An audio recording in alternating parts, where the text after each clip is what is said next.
My name is RamaKrishna. I am a physiotherapy student. My question is, what is the need of Allah to create Adam and Eve and this total universe? What he will get from this? And my second question is, everything is created by someone. So even God must have been created by someone. What is the meaning of Allah? Brothers asked three questions. The first question, why did God create Adam and Eve and what was his reason to create all this world and humankind? Allah Subhanahu wa ta'ala created Adam and Eve, may peace be upon them both, so that the humankind could come. They were the great-great-grandparents. Allah says in Surah Hujurat, chapter number 49, verse number 13, Ya ayyuhan nasu inna khalaqnakum min zakrin wa unsa wa ja'alnakum shu'uban wa qaba'ila lita'arafu. Inna akramakum indallahi atqakum. Inna Allah alimun khabir. O humankind, we have created you from a single pair of male and female and have divided you into nations and tribes so that you may recognize each other, not that you may despise each other. And the most honored in the sight of Almighty God is the person who has taqwa. The criteria to judge any human being, it is not wealth, it's not color, it's not caste, it's not creed, it is taqwa, it is God consciousness, it is righteousness, it is piety. So Adam and Eve, peace be upon them both, they were our great-great-grandparents, of yours also and of mine also, all humankind. Therefore, I call you a brother. We are brothers in humanity. Allah says, Ya you are nas, O humankind. And Allah says in Surah Isra, chapter number 17, verse number 70, وَلَقَدْ كَرَّمْنَا بَنِي آدَمَ. Almighty God has honored all the children of Adam. Whether they are born in India, USA, UK, born in a Hindu family, or a Muslim family, or a Christian family, Allah says He has honored all the Bani Adam. If you are a human being, Allah has honored you.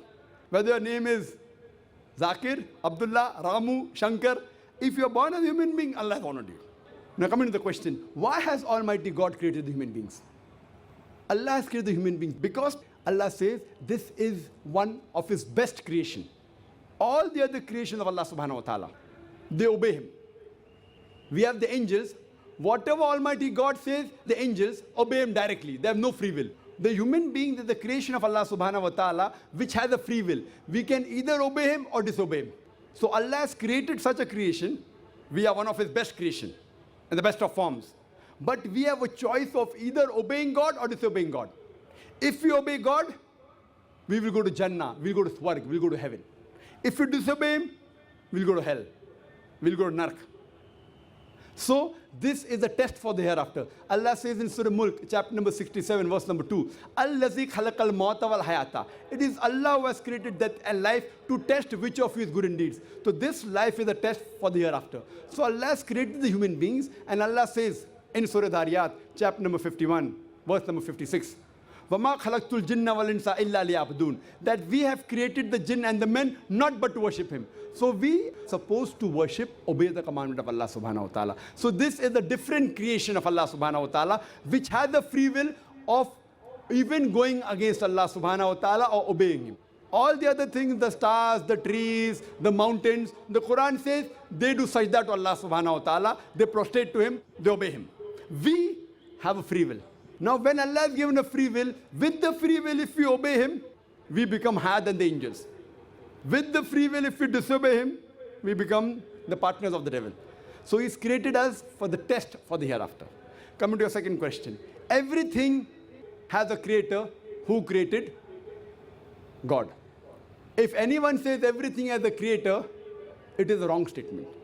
Every created thing has a creator. The definition of God is He is uncreated.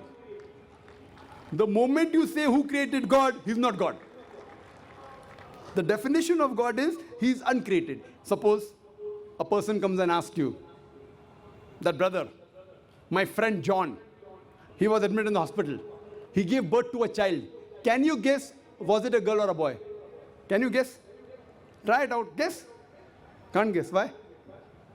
Can you on the microphone? Can you guess, was it a girl or a boy? Huh? See, brother John, he was admitted in the hospital. He gave birth to a child. Was it a girl or a boy? Can you guess? A 50% chance? Girl or boy? People are laughing. Why? Can you guess? Can't guess. Why? Even if you guess, can you get the answer right? Achha, can you guess? I'll give you two chances. Was it a girl or a boy? Try it out. Girl. Brother, can a man give birth to a child? There you made a mistake. Same way you made a mistake by asking who created God. A man cannot give birth to a child. So where's the question of it being girl or a boy? See, now you understood. Now that's good, brother. So it was a man cannot give birth to a child. So where's the question of a girl or a boy? So when you're asking who created God, God by definition, Allah by definition is uncreated. The moment you say who created Allah, he's not Allah. وَلَمْ يَقُلْ لَهُ كُفُوًا أَحَدٌ. There's nothing like him. Coming to your last part of the question. Who is Allah? Who is Allah? The best definition I can give you is quote to you Surah Ikhlas. Chapter number 112, verse number 1 to 4. It's mentioned in the Quran. Kul huwallahu ahad. Say he's Allah one and only. Allahu samad. Allah the absolute eternal. Lam yalid wa lam yulad. He begets not nor is he begotten. Walam yakul lahu kufuwan ahad. There's nothing like him. This is a four-line definition of Allah Subhanahu wa Ta'ala. Any human being, any person says so-and-so candidate is God. If that candidate fits in this four-line definition, we Muslims have got no objection in accepting that candidate as God. Four-line definition. This is the litmus test for theology, for the study of God. First is, Qul huwallahu ahad. Say he's Allah one and only. Allahu samad. Allah the absolute eternal. Lam yalid wa lam yulad. He begets not nor is he begotten. Walam yakul lahu kufuwan ahad. There's nothing like him. If you go to the Hindu scriptures, the same is mentioned in the Hindu scriptures. Kul huwallahu ahad is mentioned, if you read Chandogya Upanishad, chapter number 6, section number 2, verse number 1. Ikkam evidityam. God is only one without a second. Second test. Allahu samad. Allah the absolute eternal. Bhagavad Gita chapter number 10, verse number 3 says, I am known as the Lord of all the worlds, the unbegotten, the beginningless. Third test, Lam yalid wa lam yulad. He begets not nor is begotten. It's mentioned in the Shvetasvatara Upanishad, chapter number 6, verse number 9. Nachasya kasij, janita na chadipa. Of him there are no lords. He has got no parents. Almighty God has got no father. He has got no mother. And walam yakul lahu kufuwan ahad. There nothing like him is mentioned in Shvetasvatara Upanishad, chapter number 4, verse number 19, and Yajurved, chapter number 32, verse number 3, where it says, Natasya pratima asti. Of that God, there is no pratima, there is no idol, there is no image, there is no photograph, there is no sculpture. Who says that? Yajurved, chapter number 32, verse number 3. Same as, Walam yakul lahu kufuwan ahad. So any person saying so-and-so candidate is God, if that candidate fits in this four-line definition, we Muslims have got no objection in accepting that candidate as God. For example, some people say, Bhagwan Rajneesh is Almighty God. Once during question answer time, a Hindu told me, we don't believe Bhagwan Rajneesh to be God. I never said that the Hindus believe Bhagwan Rajneesh is God. I said some people believe Bhagwan Rajneesh to be God. Let us put this Rajneesh to test. First test is, Qul huwallahu ahad. Say he's Allah one and only. Was Rajneesh one and only? Was he the only man who claimed divinity? There are hundreds of them. And in this country, we have thousands of men who have claimed divinity. He's not the only one. But Rajneesh Bhakti said, no, he's unique. Let's go to the next test. Allahu samad. Allah the absolute eternal. Was Rajneesh absolute eternal? We know from his biography, from his autobiography, he was suffering from asthma, from diabetes, from chronic backache. Imagine Almighty God suffering from asthma, diabetes, chronic backache. Third test. Lam yalid wa lam yulad. He begets not nor is begotten.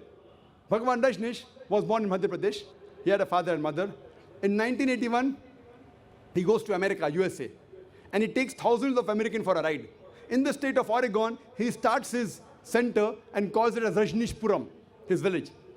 Later on, the American government arrests him and put him behind bar. Rajneesh says, the American government slow poisoned me. Imagine Almighty God being slow poisoned. In 1985, the American government kicked him out of the country. He comes back to India in the same city, Pune, and he goes back to his center, which is now called as Osho Commune. And if you go to the Samadhi of Rajneesh, it is mentioned there on the Samadhi, Bhagwan Rajneesh, Osho, never born, never died, but visited the earth from the 11th of December 1931 to the 19th of January 1990. Never born, never died, but visited the earth from the 11th of December 1931 to the 19th of January 1990. They forgot to mention in Samadhi, he was not given visas to 21 countries of the world. Almighty God coming in this world to visit the world and requires visas to go to different countries.